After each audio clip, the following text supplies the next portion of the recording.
Hey guys, Rock here from Island Pond, Vermont. It's September 29th. Today I got a 2012 Polaris Sportsman 800 EFI. Do a little walk around and then we'll take it for a test spin. Now this thing has definitely been used. It has 4,900 miles, maybe close to 5,000. It was used on a sugar and bush operation, so it's definitely seen some wear and tear, but overall it's not in bad shape. It's got a few scuffs and stuff on the plastics and a little chip taken out there, but seat cover's all good, and for the most part the plastics are in pretty good shape. Got a nice aftermarket front bumper there. Actually it's Polaris, but it's doesn't come standard with these. Worn winch. Tires have seen some wear for sure, but they're usable. That is just a piece of leaf. Yeah, so I'll turn this on here. Go through 592 hours, 4,930 miles. So it's definitely seen quite a few miles. I just went through and did some maintenance to it. So, but yeah, I do like this style. It's actually the value or economy style Polaris Sportsman. So it's gonna have this type of front rack, which is kind of nice. Got a lot of storage up here.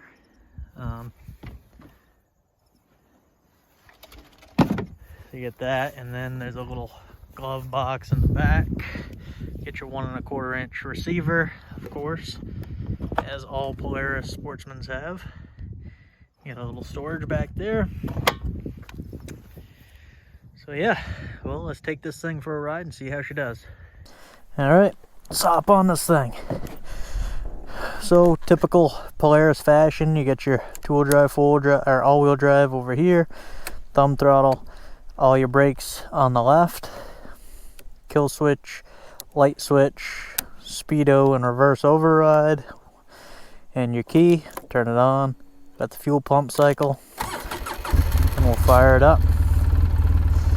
We'll reset this thing, or I like to run it on the RPMs. We'll take off, high range. Now when I first bought this thing, it did need some work. It ran, it actually ran quite well, but the motor was making a little bit of noise, mainly at idle. It was kind of a rattle noise, definitely coming from the top end. But it did run good, didn't smoke at all. Anyways, I tore it down, and I found the pistons, basically getting piston slap. The pistons skirt, mainly on the intake side, was a little worn out, so it was rocking back and forth in between the cylinder. So I put a new top end in it, new cylinder, brand new pistons, gaskets of course, and then it probably could have ran for a long time like that, but I just didn't like the sound of it, so I ended up switching that out. And besides that, tie rod ends, a couple wheel bearings, A-arm bushings for sure, those were very shot. And you know, I think this thing had very minimal maintenance done to it before I got it, so I was actually pretty surprised with how good everything else was on it, especially for being a work rig. This was not 5,000 miles worth of trail riding. It was working. So anyways, yeah, as far as this thing goes, this 800 is the same 800 used on the Razors, and it is tons of power, tons of low end power. You know, you get a ton of power. It does, you do lose it on the high end because this is not like a high RPM, this is not a high revving motor, but for anybody that's looking to work them or even trail ride, I mean, this thing does great. We'll do a top speed run at the very end and see what I can get. I really don't know. I know the Razor, which is a lot heavier, a little bit bigger, I got 62 out of, so we should be able to get at least that. But yeah, anyways, we'll try her out, try out the full drive system, and yeah, this is pretty much the first time since, I mean, I broke the cylinder in, obviously, broke the top end in. Other than that, though, I haven't ran this much, so curious to see how it goes. That's one thing I noticed. I gotta get some new bushings, but with all these miles, it's been shifted a lot, and the little plastic bushings are a little worn, as you can see. It's moving quite a bit, but anyways, low range, all-wheel drive. It's a little steep here to see what we can do, and very bald tires pretty much. Yeah, if I wouldn't have stopped, probably would have made it up, but there we go. Full drive system works flawlessly, doesn't make any noises or anything. This model does not have power steering at all, but it's not too bad. Mainly the only time you feel heavy steering is when you're hitting rocks and stuff. This machine's got pretty decent ground clearance. It does come standard with, which I'm surprised they'll put it back in high range. I'm surprised it doesn't come with 26-inch tires, honestly. For an 800 engine, these 25s, they're kind of small, and we can definitely handle some more power. I mean, handle bigger tires, but that's what we got. For the most part, you know, for a inline twin, especially a push rod engine, this thing's fairly quiet.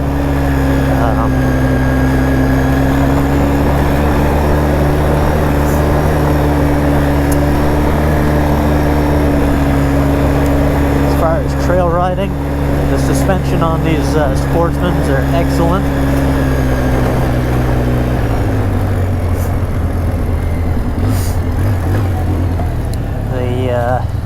Kind of eat up all the bumps. This one's got the McPherson struts up front, like most of the value Sportsmans.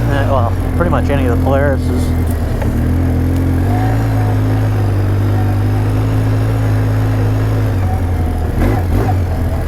Should be able to clear that, hopefully. Yep. Alright. We'll see what kind of ground clearance down here when we get to the little bit of a rock pile. Very surprised. This thing is high range is just, I don't know, seems like you could run it in high range pretty much anywhere. This is still high range. Takes off very easy. Of course, I am going to throw it in low going over this stuff, and all-wheel drive.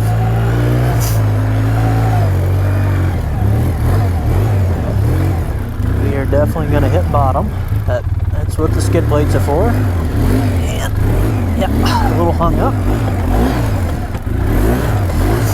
Just came through here with a Razor Trail, or 50-inch Razor, and it crawled through this no problem. A little bit bigger tires, but it must be the longer wheelbase and the extra weight helped that machine. Nothing a little body English moving around doesn't solve.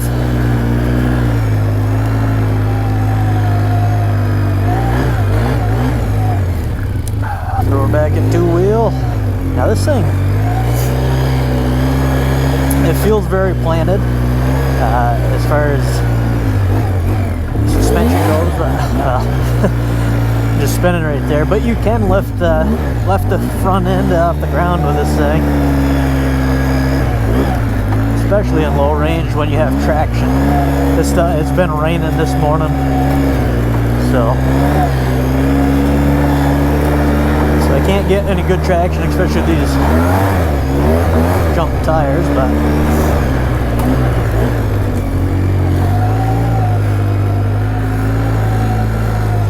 yeah, so like I said, this is a 2012. Now in 2012 you could get the Sportsman XP, which you could get it in a 550 or an 850. 850 would be my choice for sure.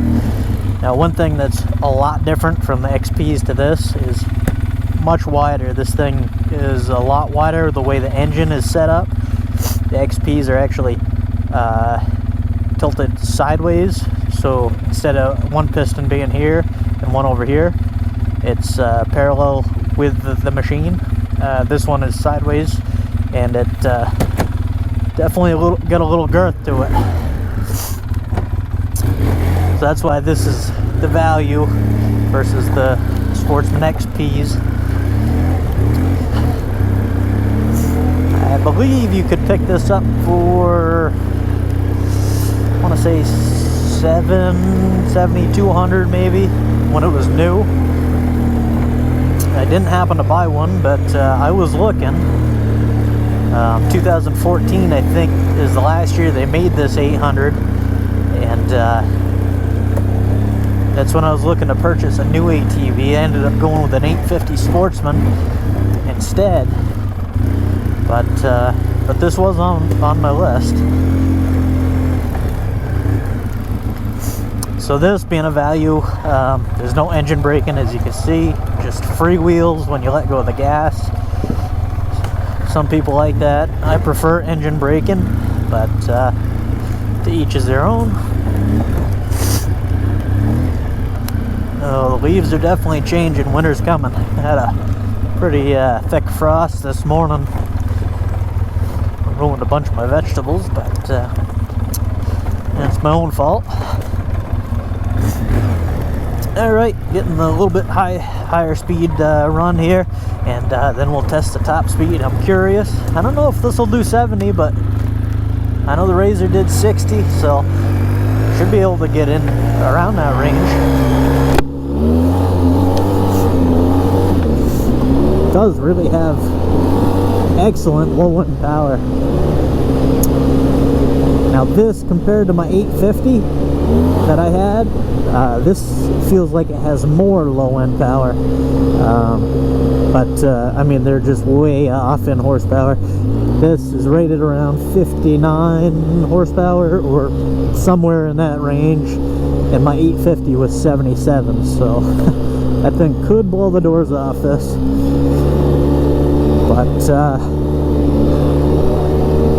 but for what this is, I mean, it goes good.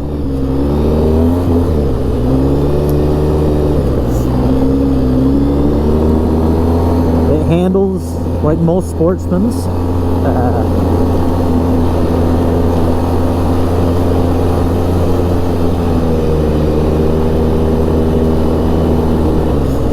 Of course, these are probably original shocks. They're not blown, but I'm sure they're not as good as when they were new. Yeah, it does all right. That just goes to show you, 5,000 miles, you know, these ATVs still got a lot of life left into them. All right, here's our road. We'll do a little acceleration test, and then just keep going for our top speed. You can see aggressive start, just a 30 very quick, 40, 50, yeah, pretty good. 65, well, we're gonna bury the speedo. 70 on the speedo. We'll do one more little run here.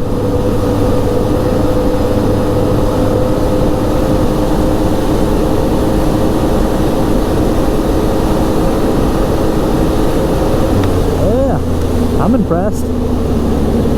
Actually ran out of speedo. That doesn't happen much on on these ATVs. Usually they put, of course, a lot of the newer ones go up to 120 or so, which is ridiculous. Not many, or pretty much no ATVs will do that, but obviously, as we saw, this thing will do 70 or somewhere around there. I do have the GPS rolling in this, so we'll get the accurate speed.